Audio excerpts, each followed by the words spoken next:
श्री गणेशाय नमः। सच्चिदानंद रूपाय देशोत्पत्त्यादि हेतवे तापत्रय विनाशाय श्रीकृष्णाय वयं नमः। अवेक्षदार्थ सिद्ध्यर्थं पूजितो यसुरासुरे सर्वविघ्नहरस्तस्मै गणाधिपतये नमः। स्वकलां ब्रह्म विचारसार परमां माद्यां जगद्व्यापिनीं पीडा पुस्तकधारिणीं अभयदां व्याध्यान्धकारापहां हस्ते स्फटिकमालिकां विदधतीं पद्मासने संस्थितां वन्दे तां परमेश्वरीं भगवतीं बुद्धिं प्रदां शारदां। नारायणं नमस्कृत्य नरं चैव नरोत्तमं देवीं सरस्वतीं व्यासं ततो जयमुदीरयेत्। वंशी विभूषितकराण्डवनीरदाभात् पीताम्बराधरुणबिम्बफलाधरोष्टात् पूर्णेन्दुसुन्दरमुखाधरबिम्बनेत्रात् कृष्णात् परं किमपि तत्त्वमहं न जाने। वराहपीडं नटवरवपुः कर्णयो कर्णिकारं देवव्रतवास कनककपिशौ वैजयन्तीं च मालां रन्ध्रार्वेणोरधरसुतया पूरयन् गोपवृन्दे वृन्दारण्यं सपदरमणौ प्राविशद गीतकीर्तिः। मोरमुकुटिकटिकाचनि करमुरली उर्माल अशबानक मोमन सदा बसहु बिहारी लाल। आइए मन और वाणी को पवित्र करने के लिए भगवान के मंगलमय नामों का उच्चारण करें। राधे राधे गोविंद गोविंद राधे राधे राधे गोविंद गोविंद राधे राधे राधे गोविंद गोविंद राधे राधे राधे गोविंद गोविंद राधे गोविंद राधे गोपाल राधे गोविंद राधे गोपाल राधे राधे राधे गोविंद गोविंद राधे राधे राधे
के बिहारी लाल की जय हो। जय जय श्री राधे श्री राधे। श्रीमन्नारायण नारायण हरि हरि। श्रीमन्नारायण नारायण हरि हरि। श्रीमन्नारायण नारायण हरि हरि। श्रीमन्नारायण नारायण हरि हरि। तेरी लीला सबसे न्यारी न्यारी हरि हरि। तेरी लीला सबसे न्यारी न्यारी हरि हरि। श्रीमन्नारायण नारायण हरि हरि। श्रीमन्नारायण नारायण हरि हरि। भजमन्नारायण नारायण हरि हरि। भजमन्नारायण नारायण हरि हरि। लक्ष्मी नारायण नारायण हरि हरि। लक्ष्मी नारायण नारायण हरि हरि। बोलो नारायण नारायण हरि हरि। बोलो नारायण नारायण हरि हरि। श्रीमन्नारायण नारायण हरि हरि। श्रीमन्नारायण नारायण हरि हरि। सत्यनारायण नारायण हरि हरि। सत्यनारायण नारायण हरि हरि। जपो नारायण नारायण हरि हरि। जपो नारायण नारायण हरि हरि। तेरी लीला सबसे न्यारी न्यारी हरि हरि। तेरी लीला सबसे न्यारी न्यारी हरि हरि। भजमन नारायण नारायण हरि हरि। नारायण नारायण हरि हरि। विष्णु नारायण नारायण हरि हरि। विष्णु नारायण नारायण हरि हरि। जपो नारायण नारायण हरि हरि। जपो नारायण नारायण हरि हरि। तेरी लीला सबसे न्यारे न्यारे हरि हरि। तेरी लीला सबसे न्यारी न्यारी हरि हरि। पति नारायण नारायण हरि हरि। पति नारायण नारायण हरि हरि। जपो नारायण नारायण हरि हरि। जपो नारायण नारायण हरि हरि। तेरी लीला सबसे न्यारे न्यारे हरि हरि। तेरी लीला सबसे न्यारी न्यारी हरि हरि। ब्रह्म नारायण नारायण हरि हरि। ब्रह्म नारायण नारायण हरि हरि। तेरी लीला सबसे न्यारी न्यारी हरि हरि।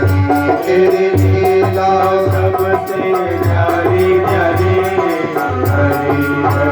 श्रीमन्नारायण नारायण हरि हरि। श्रीमन्नारायण नारायण हरि हरि। चंद्र नारायण नारायण हरि हरि। चंद्र नारायण नारायण हरि हरि। जपो नारायण नारायण हरि हरि। जपो नारायण नारायण हरि हरि। तेरी लीला सबसे न्यारी न्यारी हरि हरि। तेरी लीला सबसे न्यारी न्यारी हरि हरि। श्रीमन्नारायण नारायण हरि हरि। श्रीमन्नारायण नारायण हरि हरि। भजन नारायण नारायण हरि हरि। भजन नारायण नारायण हरि हरि। श्रीमन्नारायण नारायण हरि हरि। श्रीमन्नारायण नारायण हरि हरि। बोलिए राघवेंद्र सरकार की।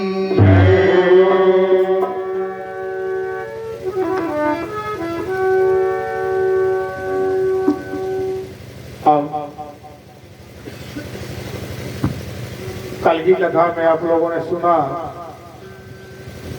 माता अनुसुईया ने किस प्रकार से अपने सतीत्व के बल पर तीनों देवता ब्रह्मा विष्णु और महेश को 6-6 महीने का बालक बना दी। अब आज विमाता के दुर्वचनों से वृद्ध होकर के ध्रुव जी महाराज का वृंदावन में कठोर तपस्या। महाराज उत्तानपाद की 2 रानी है, एक का नाम सुनीति और एक का नाम सुरुचि। पहले इनका आध्यात्मिक अर्थ समझ लेते हैं। उत्तानपाद का मतलब क्या होता है? जिनका पैर ऊपर हो और सिर नीचे हो उसे कहते हैं उत्तानपाद।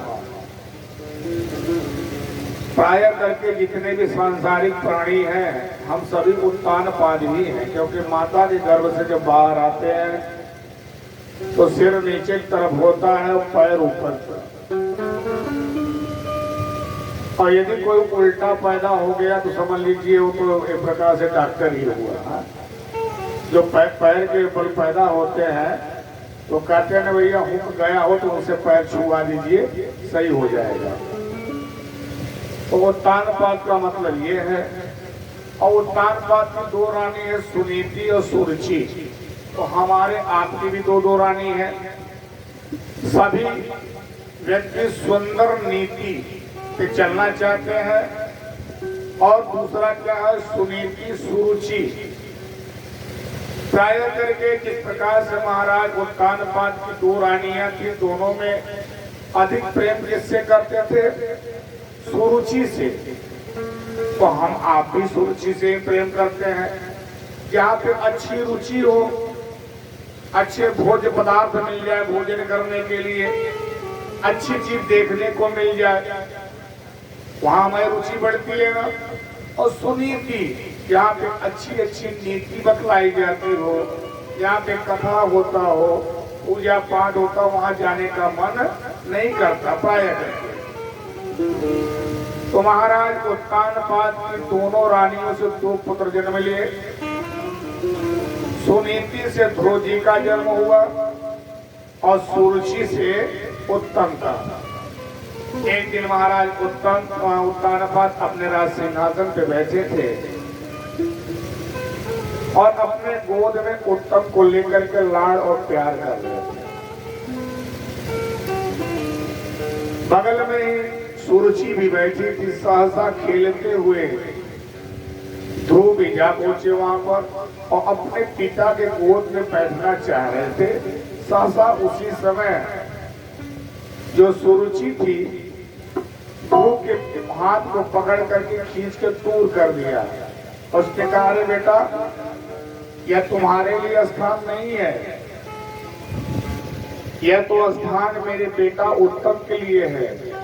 तुम इस स्थान पर तभी बैठते यदि मेरे कोख से जन्म लेते तो। इस स्थान को प्राप्त करने के लिए तब की आवश्यकता होती है, सहसा ऐसे ही नहीं मिल जाता है? तो जाओ पहले तब करो। 5 वर्ष का बालक ध्रुव, उसे ये बात भेद गई, बात चुभ गई। वह पहुंचा कहाँ? अपनी माता के पास, सुनीति के पास। उसने कहा, माता, विमाता ने मुझे ऐसे ऐसे वाक्य कहे हैं, बताओ मैं तब करूंगा, भगवान कहाँ मिलेंगे? सुनीति ने कहा, बेटा तब करना ये तो अच्छी बात है, लेकिन अभी तुम्हारी वो अवस्था नहीं है। यह अवस्था क्रीड़ा की है, खेलने कूदने की है, तब की नहीं है। कहे, नहीं माता, मैं तब करूंगा ही, क्योंकि विमाता ने मुझे कहा है कि इस स्थान को प्राप्त करने के लिए पहले भगवान को प्राप्त करना पड़ेगा। माता की आज्ञा प्राप्त कर रात्र में ध्रुव जी निकल पड़े। कहाँ जा रहे हैं? तप करने के लिए। छोटा बालक प्रतिज्ञा करके निकल दिया। और जिस किसी कार्य के अच्छे कार्य के लिए कि हम निकलते हैं, आगे बढ़ते हैं, तो संतों का दर्शन भी होता है, मार्गदर्शन भी अच्छा ही होता है। मार्ग में नारद जी मिल गए। अरे बेटा कहाँ जा रहे हो? इस घनघोर वन में अकेले तुम कहाँ जा रहे हो? गुरु जी ने कहा, प्रणाम किए, कहे महाराज मैं भगवान को प्राप्त करने के तपस्या करने वन में जा रहा हूँ। अरे कहे बेटा अभी इस योग्य तुम नहीं हुए हो, तुम छोटे बालक हो, जाओ अभी तुम खेलो कूदो, इसके बाद आना, ये अभी तुम्हारा समय नहीं है तब का। कि नहीं महाराज जी मैं क्षत्रिय बालक हूँ, एक बार प्रण ले लिया तो फिर पीछे हटने वाला नहीं हूँ, मैं जाऊंगा ही तपस्या करने के लिए। नारद जी ने बैठ ठोक बजा लिया। उन्होंने कहा बेटा ये बताओ, किसी भी कार्य को सिद्ध करने से पहले गुरुमंत्र गुरु की आवश्यकता होती है। तुमने किसी को गुरु बनाया कि नहीं? गुरु तो कोई नहीं है। आओ हम तुम्हें गुरु मंत्र दे देते हैं। गुरु मंत्र दे दिए और गुरु मंत्र ऐसा दिए, यह मंत्र ऐसा है चाहे आप जपो मन में या भजन करो। जो मंत्र दिए एक प्रकार से एंटीबायोटिक मंत्र था, चाहे जप करो चाहे भजो। नहीं जो जप करने वाला होता है वो जप ही किया जाता है, भजन में भजन किया जाता है। लेकिन यही एक ऐसा मंत्र है, चाहे आप जाप करिए और चाहे उसे आप भजन करिए। और पढ़ा लिखा हो या अनपढ़ हो, ये सभी बोल लेते हैं। क्या? हरे राम राम राम हरे हरे, हरे राम राम राम हरे हरे, हरे कृष्णा कृष्ण कृष्ण हरे हरे, हरे कृष्णा कृष्ण कृष्ण हरे हरे, हरे राम राम राम हरे हरे, हरे राम राम राम हरे हरे, हरे कृष्णा कृष्ण कृष्ण हरे हरे, हरे कृष्णा कृष्ण कृष्ण हरे हरे, हरे राम राम हरे हरे, हरे राम राम हरे हरे, हरे कृष्णा कृष्ण कृष्ण हरे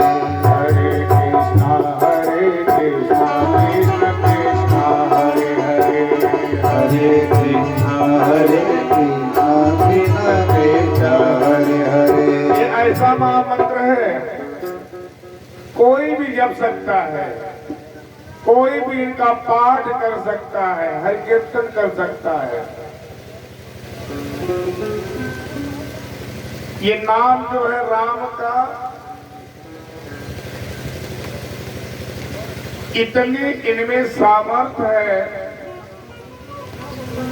कि डूबते हुए व्यक्ति को भी ये पार लगा देता है। और राम नाम में कितनी शक्ति है जानते हैं? हम आप क्या जानेंगे जब स्वयं राम को भी नहीं मालूम है कि उनके नाम में कितनी शक्ति है। कितनी शक्ति है जानते हैं? राम से बड़ा राम का नाम, राम से बड़ा राम का नाम, राम से बड़ा राम का नाम, राम से बड़ा राम का नाम, जिस सागर को बिना से तुके, जिस सागर को बिना से तुके लाग सके नारा, लाग सके नारा, लाग गए हनुमान उसी को लेके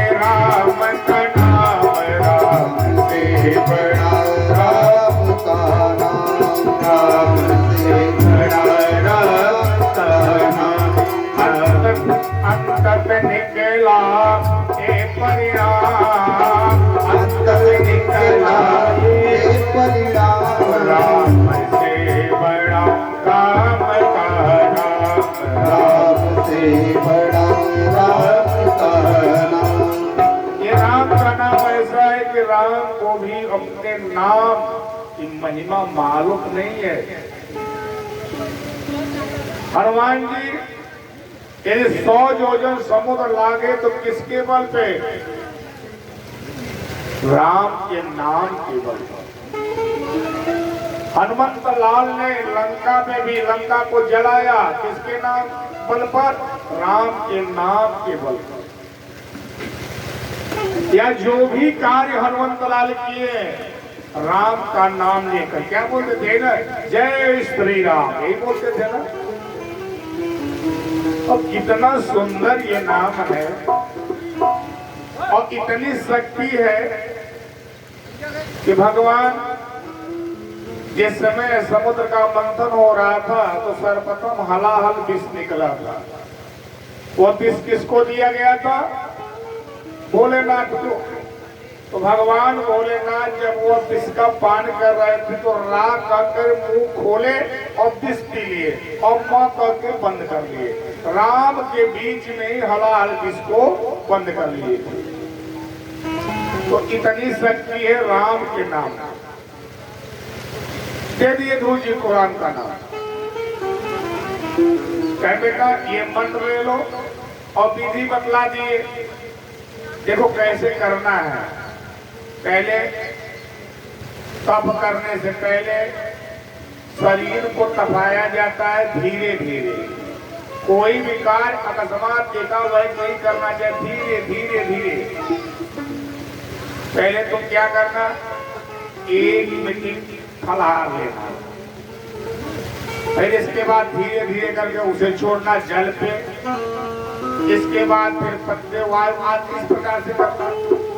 अब कहाँ जाना है तुम्हें? चले जाओ वृंदावन में। यह वृंदावन आज से पूजनीय योग्य नहीं है। ये जो वृंदावन है यह आज से पूजनीय नहीं है। बहुत पहले से अगर यह पूजनीय न होता तो भगवान कृष्ण भी उसी को नहीं चुनते। भगवान कृष्ण भी ब्रज रज लेने के लिए वहां पे अवतार लिए थे। उन्हें ब्रज रज में क्रीड़ा करते, खेलते, कूदते, नृत्य करते, ग्वालों के साथ चौर क्रिया करते थे। तो ये ब्रज रज है कैसा? भगवान भी एक बार सोचें कि भाई ये ब्रज रज है कैसा। कभी इसका हमने तो देखा नहीं, ब्रज इसका भक्षण करके देखते हैं। तो ब्रज रज यानी मृदा का, ब्रज के रज का जब भक्षण किए तो माता ने डांट कर कहा मुंह खोलो मुंह खोलो। तो भगवान ने जान बूझ करके उस ब्रज रज को लिया था, देखिए इसका स्वाद कैसा है। जो बार बार ऋषि मुनि महात्मा सभी इस ब्रज में आना चाहते हैं। और एक बार जो ब्रज में पहुंच जाता है जानते हैं क्या होता है? ब्रज में पहुंचने के बाद वहां पे पागल ही हो जाते हैं। एक महात्मा की हम कथा आपको बता रहे हैं, जो कि महात्मा आज भी है, विद्यमान है, उनके ऐसा कोई तेजवान महात्मा है भी नहीं। जब शुरू में वो वृंदावन पहुंचे तो वो महात्मा क्या करते थे? जितने भी आश्रम थे सभी आश्रम में झाड़ू लगाते थे। और भाव कैसी थी उनकी? यहाँ पे हमारे किशोरी जो लाल जो अपने सखाओं के साथ पीड़ा किए हैं, उनका रज जो है, उनका चरण इस रज में पड़ा है तो उस रज को अपने मस्तक पे लगाते थे, क्रीड़ा करते थे। कुछ दिन ऐसे करते करते तो उनके मन में ये भाव जागृत हुई, काश मुझे किशोरी जी और राधा जी और लाल जी के दर्शन, चरणों के दर्शन हो जाते। सहसा उन्होंने देखा कि छोटे छोटे 2 पग दिखाई दिए और इतने सुंदर पग। रज में चल रहे हैं, पांव तो सभी को पड़ते हैं, लेकिन जो किशोरी जो के पैर मिले उन्हें, वह अलौकिक पैर, चरणों की निशान। उस रज को अपने मस्तक लगा लिए। भाव बनी थी। ये अभी की बात है, कोई पुरानी बात कहावत नहीं है, प्रत्यक्ष महात्मा जी है, उस समय पहले की बात है। उनके मन में और भाव जागृत हुई कि यहाँ पे किशोरी जो है, एक बार वो सेवा कर ही रहे थे, झाड़ू की सेवा कर रहे थे। सहसा उन्होंने देखा कि उन्हें एक नूपुर पायल दिखाई दिया, और इतना सुंदर पायल था, इतना सुंदर, इतना हल्का और चमकीला मूल्यवान वो पायल दिखाई दिया। देख करके आश्चर्यचकित हुए कि ये किसका पायल हो सकता है, इतना सुंदर, इतना तेज इस पायल में। उसको लेकर के अपने मस्तक पर लगाए और बोले चलो जिसका होगा आएगा तो हम दे देंगे। भाव तो ये थी, लेकिन बार बार न चाहते हुए उन्हीं पायल पे उनकी निगाह पहुंच जाती थी। प्रत्येक दिन उस पायल को एक बार वो देख ही लेते थे, इतना तेज और आकर्षण था। और पायल था किसका? राधा जी का पायल था। वो जिन पे कृपा करती हैं, बहुत कृपा मई है, इतनी दयालु है, तो कृपा करती है। अगर एक बार हम आगे बढ़कर के उनके मार्ग में देख चल लें तो देखिए, और हमसे कहीं तेज आपकी तरफ आएंगे। समय बीता, अब किशोरी जी के पैर में पायल दिखाई नहीं दिया, तो ललिता आज जो सखियां थे उन्होंने पूछा किशोरी जी से कि आपका एक पायल नहीं दिखाई दे रहा है, वो पायल गया कहाँ? और कोई ऐसा पायल तो है नहीं। ऐरावत की दांत से बना हुआ, इंद्र के ऐरावत की दांत से बना हुआ वो पायल आपको स्वयं कन्हैया जी ने दिया है। कहने मुझे क्या मालूम। सारी सखियां ढूंढने निकली उस पायल को, उन बाबा के पास पहुंची गए। बाबा आपने कोई पायल पाया, कोई नूपुर प्राप्त किया? कहीं मिला तो था, कहीं वो मेरी लाली का था, क्योंकि ब्रह्मदेव बना के दोनों गई थी, कहीं मेरी लाली का था। आप मुझे पुनः का नहीं, ऐसे मैंने दूंगा भैया। अगर चाहिए तो इसका जोड़ा मुझे दिखाइए, तभी मैं दूंगा। हो सकता है आपने कहीं से देख लिया को मैं प्राप्त किया हूँ, आप लेने चलिए, तो इसका जोड़ा दिखाइए। यदि आपके लाली का था तो उसका जोड़ा तो आपके पास होगा, मुझे दिखा दीजिए। जब श्री जी को लेके आए और उनका जोड़ा दिखाए, कैसे नहीं, पहले मैं पैर में पहनाऊंगा। ज्यों ही बाबा ने पैर में पहनाया, उनके पैर का स्पर्श हुआ, उनके चरणों का स्पर्श हुआ, बाबा ने तत्क्षण उन पैरों को पकड़ लिया। बाबा पहचान गए कोई लाली ग्वाली नहीं है, तो साक्षात श्री जी है। उनको पैर को पकड़ के रुदन करने लगे। वे श्री जी वही अपना नूपुर उठा करके उनके मस्तक पर लगा दिए। यहाँ पे आज भी उनके नूपुर का निशान उनके मस्तक पर पड़ा हुआ है। कोई बाबा जानते हैं कौन है?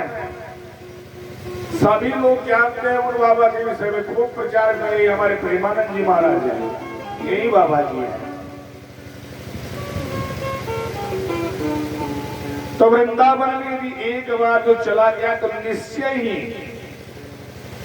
क्योंकि वृंदावन में क्या है, वहां तो भक्ति है, ज्ञान वैराग्य नहीं है, ज्ञान नहीं है, वहां वैराग्य नहीं है, लेकिन भक्ति कूट कूट कर भक्ति पूरे वृंदावन में। और कैसी भक्ति है, एक बार जो चला गया समझ लीजिए पागल हो ही जाता है। वहां पर सब यहाँ का सुध बुध खो बैठता है। कैसा पागल है? हम पागल, हम पागल, हम पागल हैं, पागल वृंदावन धाम के। हम पागल हैं, पागल हैं वृंदावन के। हम पागल हैं, पागल वृंदावन धाम के। हम पागल हैं, पागल हैं वृंदावन के। वृंदावन धाम के, श्यामा श्याम के। वृंदावन धाम के श्यामा श्याम के हम पागल है पागल वृंदावन धाम के हम पागल है पागल वृंदावन धाम के हम पागल है पागल वृंदावन धाम के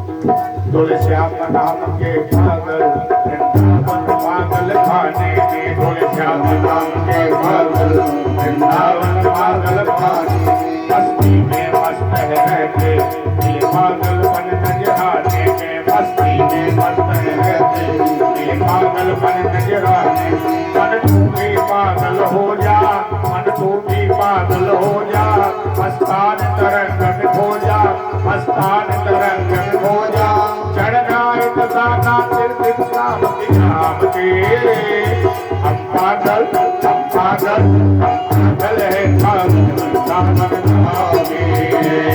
हम पागल है पागल धाम के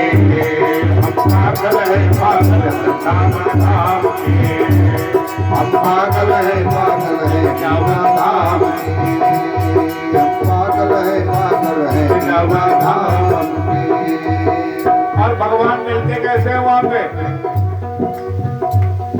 अगर रंग चला तो भी हृदय में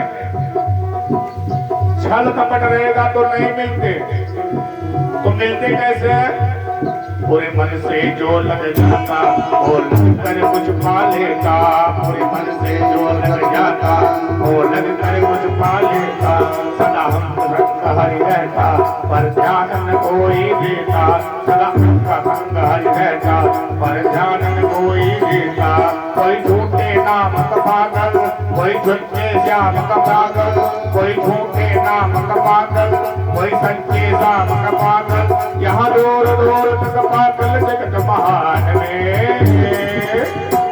हम पागल है पागल वृंदावन धाम के हम पागल है पागल वृंदावन धाम के हम पागल है पागल वृंदावन धाम के पागल है पागल वृंदावन धाम के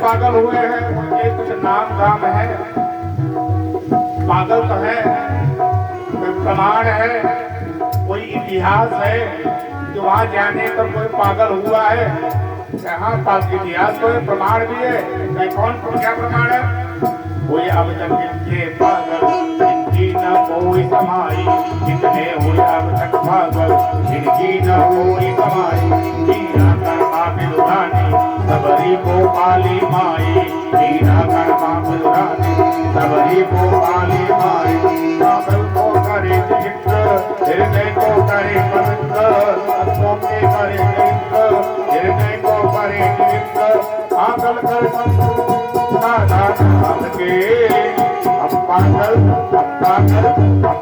है पागल वृंदावन धाम के हम पागल है पागल वृंदावन धाम के हम पागल है पागल वृंदावन धाम के हम पागल है पागल वृंदावन धाम के हम पागल है पागल वृंदावन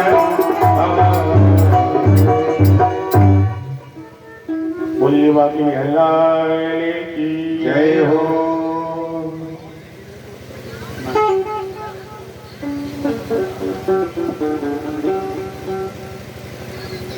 तो वृंदावन में पहुंच करके ध्रुव जी पद्मासन लगा करके बैठ गए। जब पद्मासन लगा के बैठ गए नियम बना लिए 24 घंटे में सिर्फ एक बार आहार लेंगे, 24 घंटे में एक बार आहार लेकर ही भगवान का चिंतन करने लगे। इसके पहले यम नियम आदि होते हैं, किस प्रकार से नियम करने हैं। अब तो लोग व्रत भी करते हैं भैया, गांव में ढिढोरा पेड़ देते हैं जो पहली बार व्रत करते हैं। भैया आज हम व्रत हैं, आज हम कुछ खाए नहीं हैं, तो व्रत कैसे है जान लीजिए। और रोज तो बेचारे 4 रोटी इतना चावल खाते थे, लेकिन जिस दिन व्रत है उस दिन कुछ नहीं खा रहे हैं। कितना 2 किलो आलू, 1-2 किलो सेव, 1-8 दर्जन केला, 1-2 लीटर दूध ले लिए। इतना बेचारे कह रहे हैं आज तो हम व्रत है, कुछ खाए नहीं है। तो ऐसी व्रत रहने की कोई आवश्यकता नहीं है। व्रत का मतलब क्या होता है? व्रत माने उनके, व्रत माने होता है उपवास, उपमाने उनके, वास माने समीप। आप जिनका व्रत है उन्हीं के श्री चरणों में अपने मन को लगा देना चाहिए।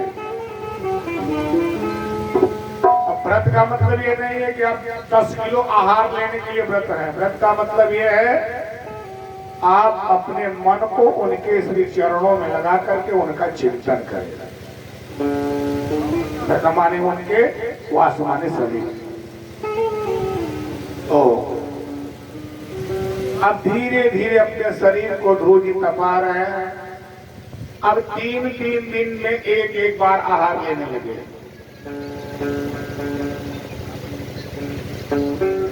होना एक पक्ष के बाद 6-6 दिन में आहार लेने लगे। पुनः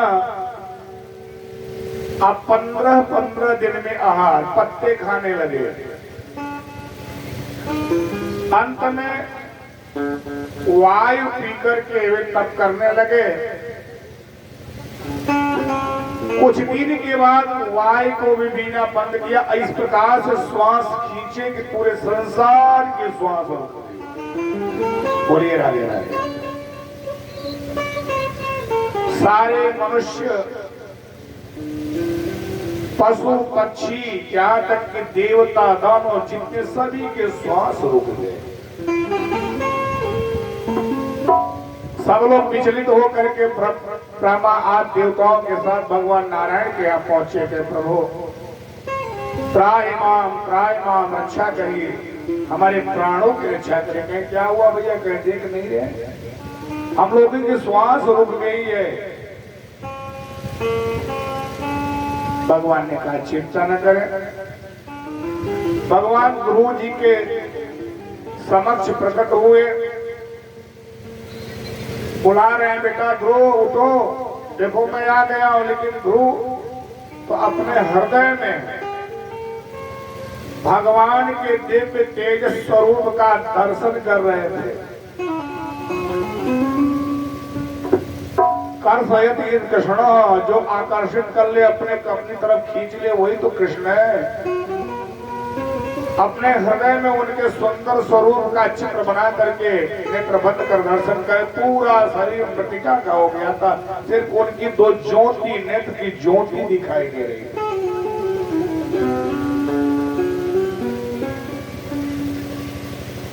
तो भगवान ने कहा ऐसे नहीं उठेंगे। जो उनकी छवि ध्रुव जी के हृदय में बसी थी उसी को खींच लिए, और छवि खींचते ही ध्रुव छटपटा भरे।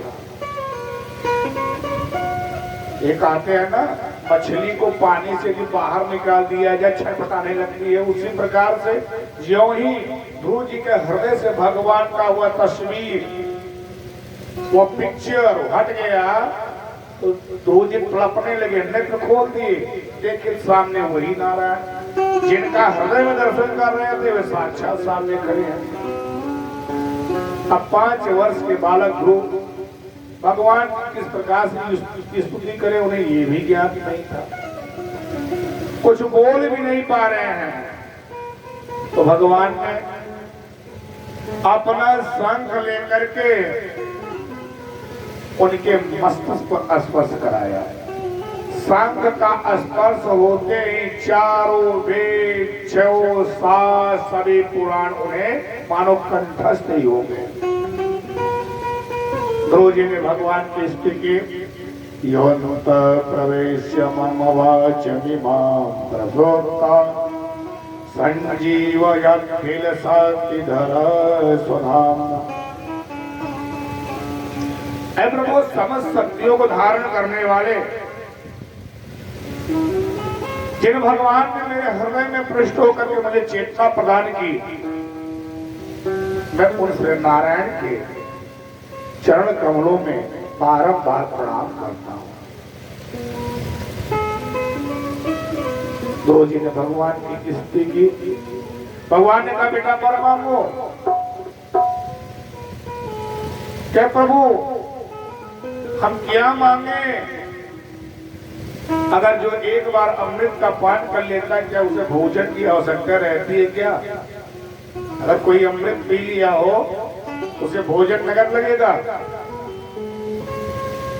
मुझे कुछ नहीं चाहिए। नहीं बेटा, फिर भी मांगो। यहाँ पे तुम मांगने के लिए आए थे, तुम्हारा उद्देश्य यही था। क्या प्रभु,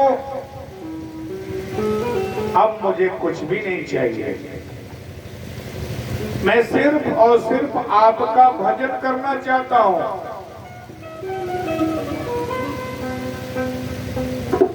मैं सिर्फ और सिर्फ आपका भजन करना चाहता हूं। मुझे किसी चीज की लालसा नहीं है। अगर आप देना ही चाहते हैं तो क्या देंगे मुझे? भक्ति दीजिए, और कुछ भी मुझे नहीं चाहिए। भगवान ने कहा, बेटा फिर भी जिस उद्देश्य से तुम आए थे, जिसके लिए तुम यहाँ पे आए हो, वह तो तुम्हें लेना ही पड़ेगा। इसके बाद भक्ति तुम्हें मिलेगी। जाओ, तुम 60,000 वर्षों तक पहले राज्य करना। इसके बाद भजन करो। भजन के लिए मैंने पहले बता दिया, इस कलयुग में यदि परमात्मा को प्राप्त करना है, अपनी मुक्ति बनानी है, तो भगवान नाम, दूसरा कुछ भी नहीं है। ये भी अभी बताया कि राम से बड़ा क्या है? राम का नाम। भागवत भी चिल्ला करके कह रहा है, बार बार गर्जना कर रहा है, क्या ध्याय त्रेतायाम जयतो मखे द्वापरे परिचर्यायाम कलौ तद्धर कीर्तना। इस कलयुग में सिर्फ कीर्तन से ही परमात्मा प्राप्त होंगे, क्योंकि हमारी उतनी सामर्थ्य नहीं है, आयु बहुत छोटी है। जब तक हम समझ नहीं पाएंगे, तब तक क्या हुआ? वृद्धावस्था गोविंदाय नमो नमः। जब तक कुछ समझ पाएंगे तब तक गोविंदाय नमो नमः। इसलिए चारों में 6, 7, 18 पुराण का निचोड़ देखेंगे तो यही कहेगा, नाम जप करो, भगवान का कीर्तन करो, और कुछ भी नहीं है। ओ पापी मन कर ले भजन, मौका मिला है तो कर ले जतन। बात में प्यारे पछताएगा जब पिंजरे से पंछी निकल जाएगा। जब पिंजरे से पंछी निकल जाएगा। कर ले भजन, मौका मिला है तो कर ले जतन। बात में प्यारे पछताएगा जब पिंजरे से पंछी निकल जाएगा। जब पिंजरे से पंछी निकल जाएगा। जब पिंजरे से पंछी निकल जाएगा। जब वृद्धावस्था आ जाएगी, दांत टूट गया, मुंह में दांत नहीं है, बोल रहे हैं राम राम, निकल रहा है मरा मरा। जब दांत नहीं होता तो राम राम जपने पर भी मुंह से क्या निकलता है? मरा मरा। मन हुआ चलकर किसी तीर्थ क्षेत्र में चले, भगवान का दर्शन करे, हाथ पैर पकड़ लिया, कोई काम कर ही नहीं रहा है। भजन सुनने की बारी आई तो कान से सुनाई नहीं दे रहा है। भगवान के सुंदर छवि की दर्शन करने की इच्छा हुई तो क्या हुआ, नेत्र से दिखाई ही नहीं दे रहा है। इसलिए कहते हैं ओ पापी मन कर ले भजन, मौका मिला है तो कर ले जतन। पार में प्यारे पछताएगा जब बिगड़े से पंछी निकल जाएगा, जब बिगड़े से पंछी निकल जाएगा, जब बिगड़े से पंछी निकल जाएगा। चार दिनों का है जग में मेला, चार दिनों का है जग में मेला, कोई न साथी संगी अकेला। चार दिनों का है जग का मेला, कोई न साथी संगी अकेला। जैसा तू आया जग में वैसा ही तू जाएगा, जैसा तू आया जग में वैसा ही तू जाएगा। मुट्ठी बांधे आया जग में हाथ पसारे जाएगा, मुट्ठी बांधे आया जग में हाथ पसारे जाएगा। पार में प्यारे पछताएगा जब बिगड़े से पंछी निकल जाएगा, जब बिगड़े से पंछी निकल जाएगा, जब बिगड़े से पंछी निकल जाएगा। वो पापी मन कर ले भजन, मौका मिला है तो कर ले जतन। बाद में प्यारे पछताएगा जब बिगड़े से पंछी निकल जाएगा, जब बिगड़े से पंछी निकल जाएगा, जब बिगड़े से पंछी निकल जाएगा। ये जो परिवार का नाता है ये कितने दिनों का है, ये सब माया के है। भाई बंधु कुटुंब कबीरा, भाई बंधु कुटुंब कबीरा, ये तो जग का झूठा झमेला, ये तो जग का झूठा झमेला। मरने के बाद तुझे आग में जलाएंगे, मरने के बाद तुझे आग में जलाएंगे, 13 दिनों का तेरा मातम बनाएंगे, 13 दिनों का तेरा मातम मनाएंगे। पात्र में प्यारे पछताएगा बिगड़े से पंछी निकल जाएगा, जब बिगड़े से पंछी निकल जाएगा। कर ले भजन, मौका मिला है तो कर ले जतन।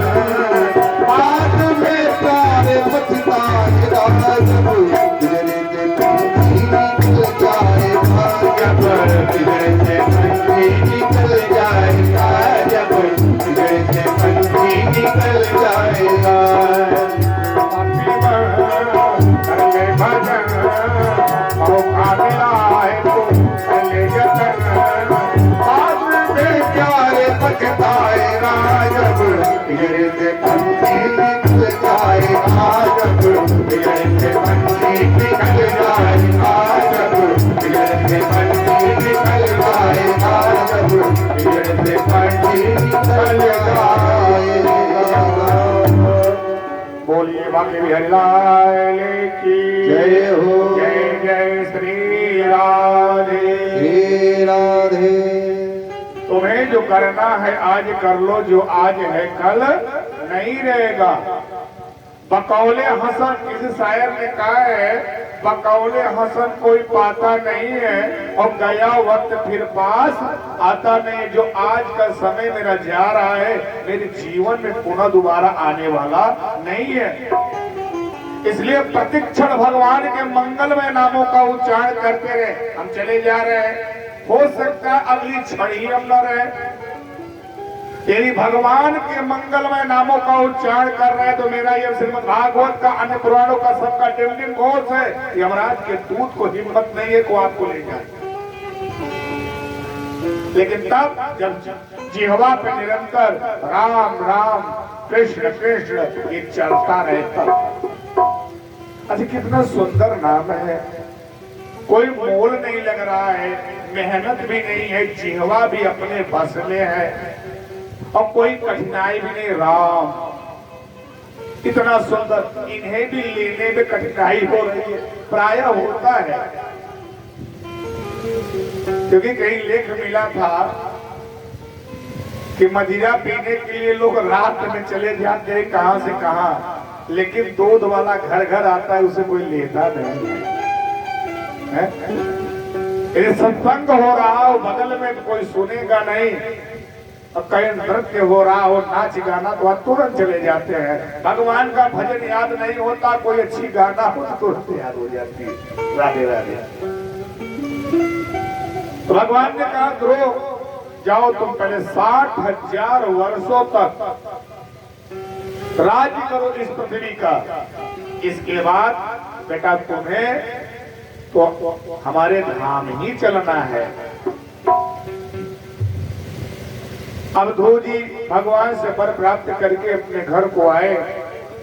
जब उनके पिता उत्तानपाद को यह ज्ञात हुआ कि मेरा बेटा साक्षात नारायण का दर्शन करके आ रहा है, अपने बेटे को हृदय से लगा करके लगाए और उनके नेत्रों से अतुधार बह चले। उनकी माता सुनीति वे भी रुदन करने लगे। उत्तानपाद अपने बेटे ध्रुव का राज्याभिषेक कर वानप्रस्थगामी हुए वन को चले गए। ध्रुव जी राज करने लगे। एक दिन की बात, उनका भाई उत्तम शिकार के उद्देश्य से वन में गए हुए थे। सहसा एक यक्ष आकर के उनका वध कर दिया। उत्तम नाम का ही यक्ष उत्तम को मार दिया। जब यह बात ज्ञात हुआ ध्रुव जी को, तो यक्षों पे चढ़ाई कर दी, बहुत यक्षों का वध किए। यक्ष के राजा जब कुबेर को यह बात ज्ञात हुई तो वे भी अपनी सेना लेकर के आए। दोनों तरफ से भयंकर युद्ध हुआ। अग्नियास्त्र, वरुणास्त्र आदि दिव्य अस्त्रों का प्रयोग हुआ और ध्रुव ने कितने ही यक्षों का वध कर दिया। तब आकाश से मनु जी आए, कहे बेटा ध्रुव ये तुम क्या कर रहे हो? निरापराध यक्षों का तुम वध कर रहे हो, यह उचित नहीं है। यह संसार है, इसका नाम यह संसार संसार जो निरंतर सरकता है, उसी का नाम संसार है। जो यहाँ पे आया है वो जाएगा और जो गया है वो आएगा। यह युद्ध तुम रोक दो। अपने पितामह मनु के कहने पर ध्रुव जी ने वह युद्ध बंद कर दिया। कुबेर ने भी बहुत सा धन और रत्न आदि उन्हें प्रदान किए।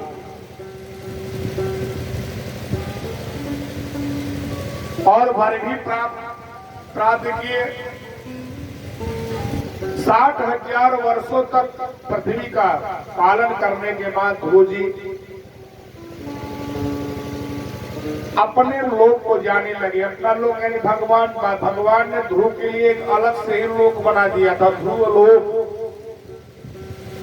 जब ध्रुव जी के लिए विमान आया तो विमान में आरोह होकर जब चलने लगे तो काल मृत्यु आई। हाथ जोड़ करके सामने खड़ा हो गया, भैया मुझे आप स्वीकार करिए, क्योंकि जो भी इस लोक पे आया है बिना मरे उसे जाना नहीं होगा। तो मुझे आप स्वीकार करिए, मेरी सामर्थ्य नहीं है कि मैं आपको मौल के स्वीकार करिए। ध्रुव ने कहा अच्छा आओ यार। मृत्यु के सिर पे अपना पैर रख करके ध्रुव जी आगे चले गए। कुछ दूर जाने के बाद ध्रुव जी का मन चिंतातुर दिखाई दिया। तो जो साथ में नारायण के दूत लेने के लिए आए थे, कहे महाराज जी चिंता क्यों कर रहे हैं? चिंता का कारण क्या है बताइए मुझे आप। कहे मुझे चिंता इस बात की है कि मेरी माता पीछे रह के छूट गई। कहे महाराज ये कैसे हो सकता है? जो माता आप जैसे पुत्र को जन्म दे वो पीछे के आगे देखो, जो विमान जा रहा है आपकी माता ही तो जा रही है, जो पीछे नहीं है। अब इन्हीं ध्रुव के वंश में बेन का जन्म हुआ। यह बेन अत्याचारी था। बेन का पुत्र अंग हुआ, यह अत्याचारी था। अपने पिता के मृत्यु के बाद जब राज्य पाठ संभाला तो उसने कहा देखो भोजन मैं तुम लोगों को देता हूँ, मेरा दिया हुआ भोजन करते हो, प्राप्त करते हो, इसलिए आज से तुम लोग मेरी पूजा करोगे। कोई भगवान की पूजा नहीं करेगा। भोजन मैं दे रहा हूँ, अन्न मैं दे रहा हूँ, रहने के लिए मैं राज में रह रहा हूँ, पूजा मेरी होनी चाहिए।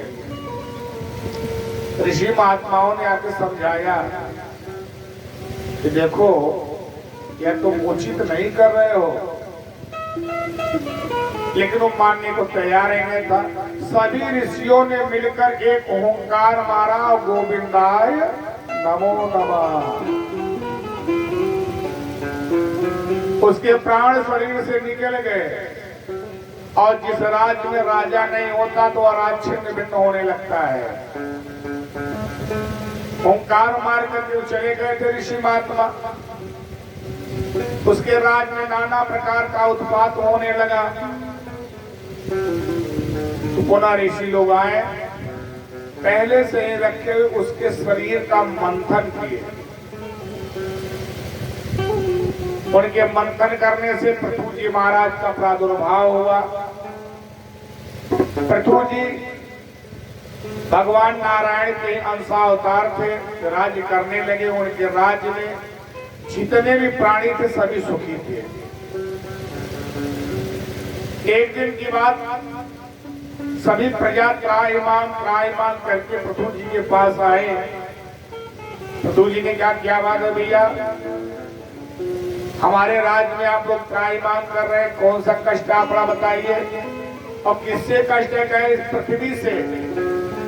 कहीं इसने क्या किया? कहे जो भी मैं इसके गर्भ में डालता हूँ ये सब भक्षण कर जाती है, वो बाहर नहीं देती। अरे जो भी अन्न बोते हैं वो जमीन नहीं रहा है। पृथु महाराज ने धनुष बाण लेकर पृथ्वी को मारने के लिए उद्यत हुए। तभी पृथ्वी हाथ जोड़ खड़ी हुई, महाराज त्राहिमाम मेरी रक्षा करिए। कहे क्यों तुम नहीं दे रही हो अन्न? कहे महाराज मैं सुरक्षित अपने गर्भगृह में उसको रखी हूँ। जितने भी प्राणी हैं आप उनसे कहिए हमारे अंदर से उसका दोहन करें। सभी लोग बारी बारी से दोहन करना प्रारंभ किए। देवताओं ने इंद्र को बछड़ा बनाकर गाय के रूप में पृथ्वी खड़ी हो गई। देवताओं ने इंद्र को बछड़ा बनाया। स्वर्ण के पात्र में अमृत का दोहन किया। दैत्यों ने प्रहलाद को बछड़ा बना करके मदिरा का दोहन किया। सर्पों ने बांसुरी नाग को बछड़ा बना करके विष का दोहन किया। आर्यमा आदि पितरों ने आर्यमा आदि को बछड़ा बना करके कब्य का दोहन किया। इसी प्रकार से सभी लोग अपने अपने में श्रेष्ठ को बछड़ा बनाकर पृथ्वी से दोहन किए। पृथु महाराज पृथ्वी पर राज किए, इसका उपयोग किए। अंत में एक दिन की बात, पृथु महाराज अपनी सभा में बैठ करके अपने प्रजाजन को संबोधित कर रहे थे। सहसा उन्होंने क्या देखा कि मानो सूर्य का तेज आ रहा हो, सूर्य ही आ रहे हो। जब और नजदीक आए तो पता चला सनक, सरंदर, सनातन, सनत कुमार चारों भाई आ रहे हैं। तो महाराज अपने आसन से उठ करके पाद, अर्घ और आचमनी देकर उन्हें आसन प्रदान किए। चारों कुमारों ने ज्ञान का उपदेश दिया। महाराज पृथु अश्वमेध यज्ञ कर रहे थे। 99 अश्वमेध यज्ञ उनका पूर्ण हुआ। जब 100वां यज्ञ वह पूर्ण कर रहे थे, उसी समय इंद्र छल पूर्वक उस याज्ञिक अश्वमेध के आगे उस अश्व को चुरा लिए। पृथु के जो पुत्र थे वे उस याज्ञिक पशु की रक्षा कर रहे थे, उस घोड़े की रक्षा कर रहे थे।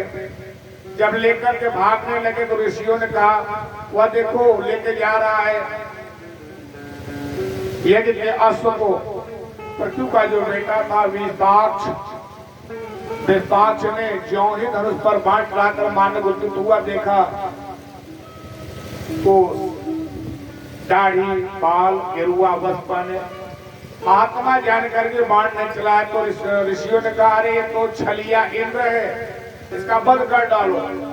सासा इंद्र ने वह माया रूपी जो उनका स्वरूप था वहीं पर त्याग दिया।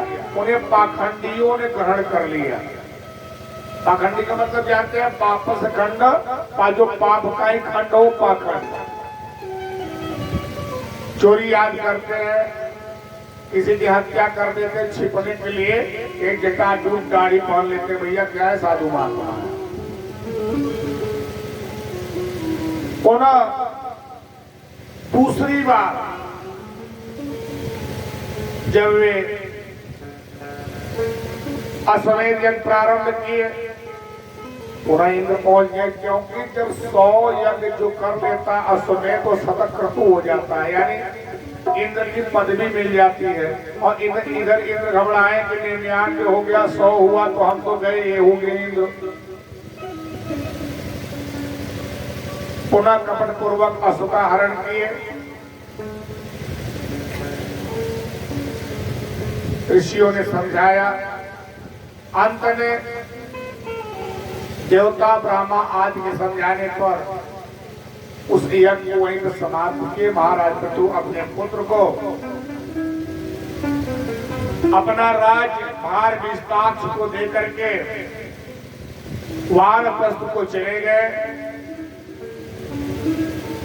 नियमों का पालन करते सपत्नीक बैकुंठ धाम को चले गए। अब उन्हीं पृथु के पुत्र थे महाराज प्राचीन वरी। महाराज प्राचीन वही जो थे, प्राचीन वरी बहुत यज्ञ किया करते थे, और जब यज्ञ करते तो पशुओं की बलि देते। बात पे यज्ञ करते, पशुओं की बलि देते। एक दिन महाराज प्राचीन वरी के राज्य में नारद जी पधारे। नारद जी को देख करके महाराज प्राचीन वरी उन्हें आसन दिए, पाद अर्घ आचमनी प्रदान किए, उनका सत्कार किए। यज्ञशाला दिखलाने गए। नारद जी देख के प्रसन्न हुए, महाराज आप तो बहुत जगह करते हैं, बहुत पूजा पाठ यज्ञ अनुष्ठान कर रहे हैं, लेकिन अति सर्वत्र वर्जय, अति भी कर रहे हैं। क्या मतलब?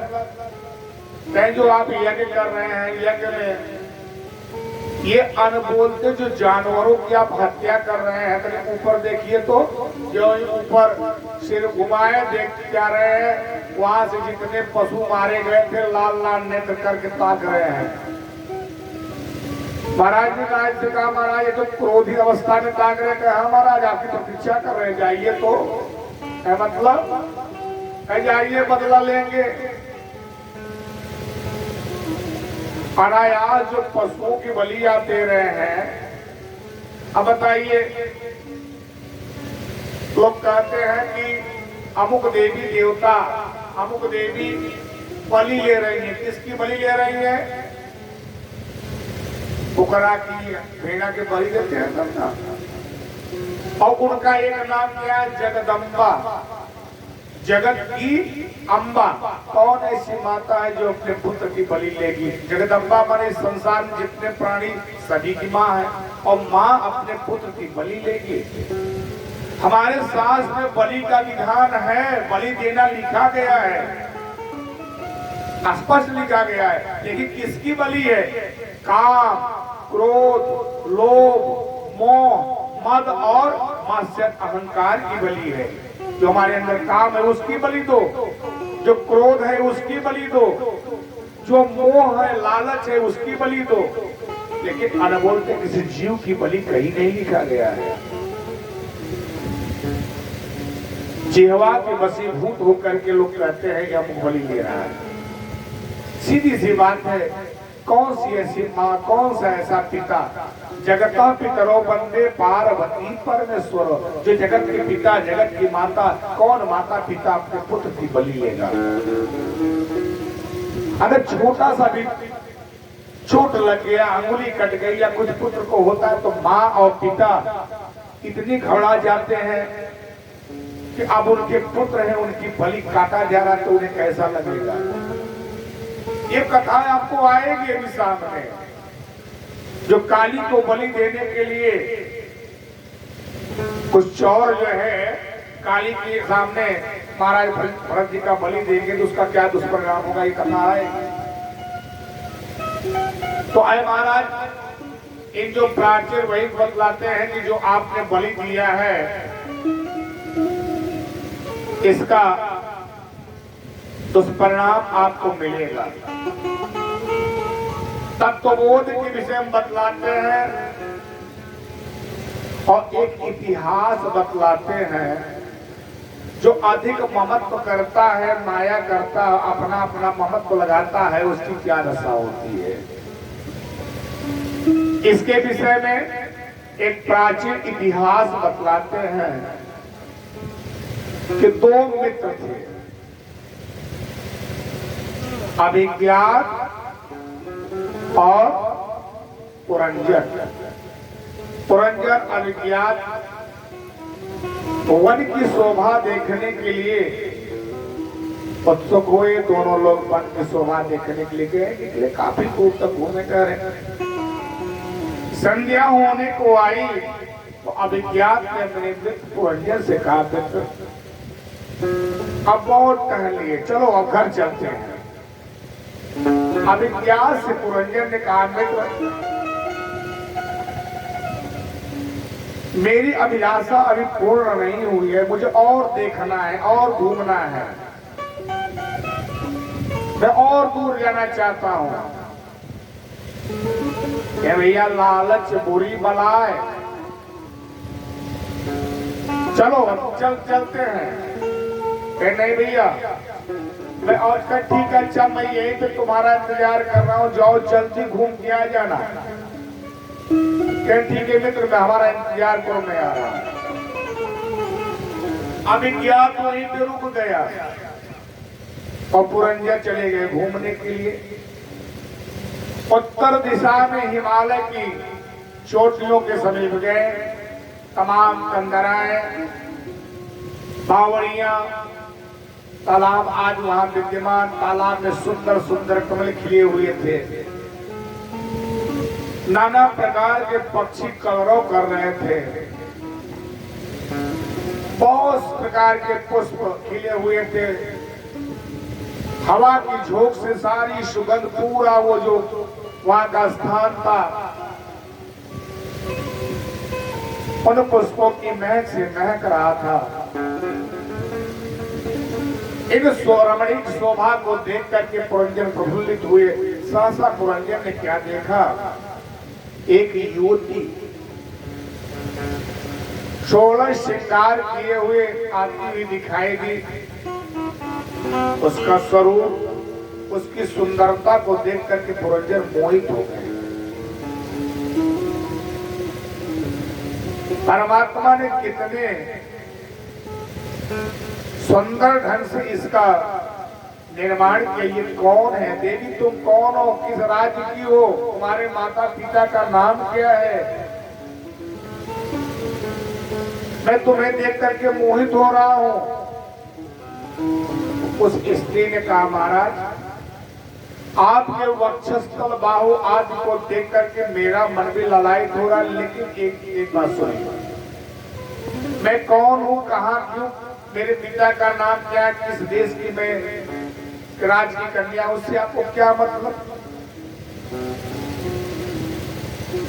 आपने मुझे पसंद किया, मैं आपको पसंद कर रही हूं, दोनों ने गांधार विवाह किया, अपनी पत्नी के साथ महल में रहने लगे। वो जो युवती थी पुरंजरी, 10 द्वार के उसके मकान थे, 5 फड़ वाला सैनिक उस मकान की रक्षा करता था। 10 सैनिक निरंतर उसके मकान के चारों तरफ शस्त्र लिए खड़े रहते थे। वह पुरंजन अपनी पत्नी पुरंजनी के साथ समय व्यतीत करता चला। समय व्यतीत हुआ, एक दिन पुरंजन शिकार के उद्देश्य से बाहर गया, अपनी पत्नी को बिना बताए तरह तरह के हिंसक पशुओं का वध किए। इधर पुरंजनी परेशान कि हमारा पति गए कहां। जब पुरंजन लौट करके आए तो वो कोप भवन में चली गई। आज भी जो लोग पिंड से मकान बनवाते हैं तो मकान में हर के लिए एक एक रूम होता है, जैसे पाकशाला, भोजन के लिए अलग रूम, शस्त्रागार, शस्त्र रखने के लिए अलग, अन्न भंडार के लिए अलग रूम है और प्रसव के लिए अलग रूम है, शयन के लिए अलग रूम है, और एक रूम ऐसा जो होता है कोप भवन, यानी जब स्त्रियां किसी बात पे रूठती थी तो जाकर के उसी रूम में बैठ जाती थी अपने पति या बात मनवाने के लिए। तो पुरंजनी कोप भवन में चली गई। जब पुरंजन को यह बात ज्ञात हुआ, मनाने के लिए गए, देवी तुम इस कोप भवन में यहाँ क्या कर रही हो, क्या हुआ तुम्हें बताओ, हम तुम्हारी सभी मांगे स्वीकार करेंगे। वो बोल ही नहीं रहे। अंत में उन्होंने कहा पहले प्रतिज्ञा करिए कि आप कहीं भी जाएंगे बिना मुझे बताए, आज के बाद से आप कहीं नहीं जाएंगे। कहें देवी मैं स्वीकार करता हूं। एक दिन चंडवेद कुछ सेनाओं को लेकर के पुरंजन के पुरी पर आक्रमण कर दिया। जो 10 सैनिक थे युद्ध के मैदान में डट गए। 5 फड़ वाला सांप भी डट गया। दोनों तरफ से युद्ध हुआ। अंत में चंडवेद परास्त होकर के चला गया। समय व्यतीत हुआ। एक युवती पुरंजन के पास आई। उसने कहा मेरे साथ पाणी ग्रहण संस्कार करो, विवाह करो। पुरंजन ने अस्वीकार कर दिया, मैंने उसे स्वीकार नहीं किया। वहां से लौट करके नारद जी के पास पहुंची। वो युवती कहे मुझे आप स्वीकार करिए पत्नी स्वरूप में। नारद जी ने कहा देवी मैं तो निरंतर हर शरणम नारायण नारायण जपता रहता हूँ। एक गृहस्थ धर्म मुझसे नहीं चलेगा, मैं तुमसे विवाह नहीं कर सकता। उसका नाम क्या था? जरा। देवी मैं तुम्हें नहीं स्वीकार कर सकता। उसने श्राप दे दिया, जाइए आज के बाद कहीं भी गोधुवन मात्र समय से अधिक आप नहीं ठहर सकते। आगे बढ़ी तो मलयध्वज नाम का यवन राजा उसे प्राप्त हुआ। उसने कहा एक काम करो, तुम मेरी बहन बन जाओ, मेरे साथ जितने भी प्राणी हैं तुम सबका भोग करो।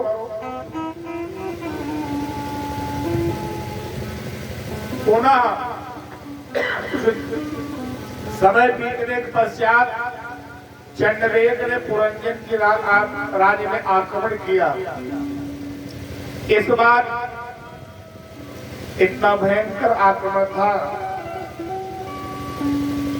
मलयध्वज, चंडवेद, जरा सभी ने मिलकर के चारों दिशाओं से आक्रमण किया। पुरंजन का वकीला भी ढह गया। 5 फड़ वाला सर्प भी मारा गया। सारे सैनिक मारे गए। जो उसकी पत्नी थी वो भी मारी गई। अब अंतिम समय में पुरंजन भी घायल हुआ, लेकिन घायल अवस्था में उसने किसका चिंतन किया? अपनी पत्नी का चिंतन किया।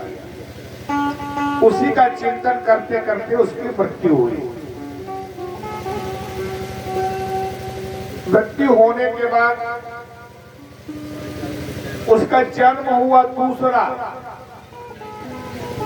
दूसरा जन्म हुआ कन्या के रूप में। विदर्भ देश के राजा के घर कन्या के रूप में वो जन्म ली। अब उसका नाम पड़ा वैदर्भी। कहते हैं ना, अंतिम समय सामती तागती, अंत समय में जैसी मति होगी वही गति होगी। आगे कथा है कि महाराज भरत की भी मृग में आसक्त होने का उन्हें मृगा की योनि में जाना पड़ा था। इसीलिए कहते हैं अंतिम समय में किसका चिंतन करें? परमात्मा का चिंतन करें, उनके चरणों का चिंतन करें, भगवान नाम जप करें तो मेरी मुक्ति हो जाए। क्योंकि इसी उद्देश्य से हम जन्म ही लिए हैं यहाँ पर। अब विदर्भ देश के राजा मलयध्वज की पुत्री के रूप में वैदर्भी के रूप में जन्म लिए। विदर्भ देश के राजा के घर उसका जन्म हुआ, नाम पड़ा वैदर्भी। उसकी शादी किससे हुई? मलयध्वज से। द्रविड़ देश के राजा मलयध्वज से उसकी शादी हुई। 7 पुत्र हुए। एक दिन वह वैदर्भी अपने पति मलयध्वज के साथ वन में गई हुई थी। सहसा उस वन में आग लग गया और मलयध्वज उसी अग्नि में जल करके भस्म हो गए। अपने पति को न जान करके, पति नहीं रहे तो मैं रहकर क्या करूंगी, पास में सरोवर में वो अपने प्राण देने के लिए ज्यों ही कूदने को किसी ने सहसा उसके हाथ को पकड़ लिया। बोला कहां जा रहे हो? जब उसने पीछे मुड़कर देखा तो एक युवक है। क्या तुमने मेरा हाथ क्यों पकड़ा? एक अबला स्त्री के हाथ को पकड़ा क्यों? तुम नहीं देख रहे हो मेरे पति का प्राणांत हो गया है, मैं सती होने जा रही हूं। उसने कहा कौन सा पति, कैसी पत्नी? तुम कौन, किसकी पत्नी हो? कौन सा पति? अरे क्या तुम्हें दिखाई नहीं दे रहा है? तो कहा अरे मूर्ख, तुम स्त्री हो? कौन कह रहा है तुम स्त्री हो? तुम तो मेरे मित्र हो, मेरे सखा हो। मानने को तैयार नहीं। सहसा उसी सरोवर में उसे डुबा करके जब बाहर निकले, अब याद आया कुछ, मैं तुम्हारा मित्र अभिज्ञात और तुम मेरे मित्र पुरंजन हो। घूमने के लिए गए थे ना, कहाँ भटक गए भैया?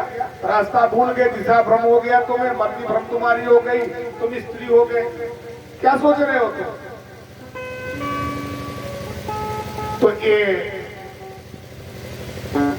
पुरंजन कौन है और अभिज्ञात कौन है पहले जानना। पुरंजन यानी जीवात्मा और अभिज्ञात माने परमात्मा। उन परमात्मा के अंश, उन्हीं के मित्र हैं हम। घूमने कहा गया था? जब जीवात्मा परमात्मा दोनों आते हैं, ये आत्मा और परमात्मा आते हैं यहाँ पे। परमात्मा तो एक ही होता है तो कहीं जाते हैं, लेकिन जीवात्मा वो तो एक स्थान पर रुक नहीं सकता, घूमता है। कहा? कहीं मनुष्य शरीर में, कहीं पशु शरीर में, कहीं पक्षी के शरीर में, नाना प्रकार की योनियों में टहलता रहता है।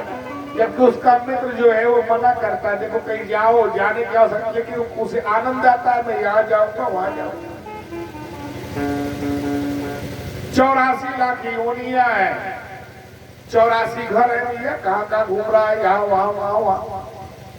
उछल कूद मचाए रखे कौन? हम सब, हम आप उछल कूद तो मचाए हैं, कभी यहाँ कभी वहां, कभी इस जन्म कभी उस जन्म। तो अंत में परमात्मा एक कृपा कर देते हैं। अब कृपा क्यों नहीं करे? वो तो हमारे ही मित्र है ना, हमारे ही मित्र है, तो परमात्मा कृपा क्यों नहीं करेंगे? कृपा करते हैं, और कृपा करते हैं तो क्या करेंगे? उन्हें एक मनुष्य तन दे देंगे, भैया तुम अपनी मुक्ति बना लो। और जब मनुष्य तन मिल जाता है तो हम करते क्या है? माया मोर तोड़ते माया, फिर उसी में फंस गए। मेरी पत्नी, मेरा पुत्र, मेरा भाई, मेरा बंधु, इसी माया में फंस गए।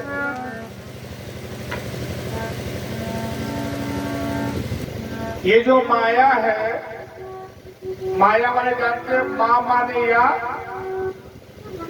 माँ माने या, और जो माँ माने या, और जो है ही नहीं, उसी का नाम माया है। और माया का एक नाम और है नर्तकी। माया का एक नाम और क्या है? नर्तकी। और नर्तकी को उलट करके पढ़ेंगे तो क्या होगा? कीर्तन। माया का नाम है नर्तकी, और उलट के पढ़ेंगे तो क्या होगा? कीर्तन। कीर्तन करने से ही यह माया दूर भागती है। हम कथा सुनने बैठे तो भी आ गई माया। कहाँ गए? आंख में निद्रा देवी आ गई। ये भी तो माया ही है ना। बैठ गए, निद्रा देवी आए, तो इनको भगाने के लिए क्या करना है? भगवान के मन लगा रहे तो क्या करना है? भगवान के मंगलमय नामों का उच्चारण, भजन और कीर्तन।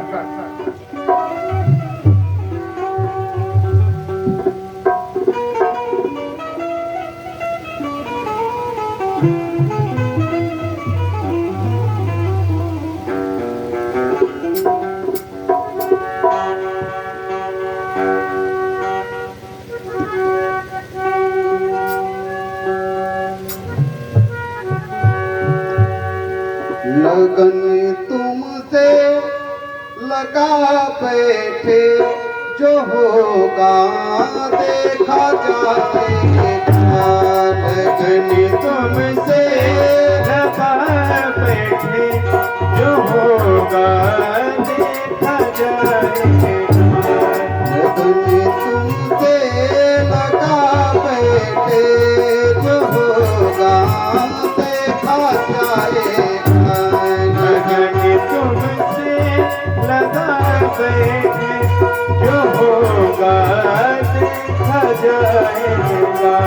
तुम्हें अपना बना बैठे, तुम्हें अपना बना बैठे, जो होगा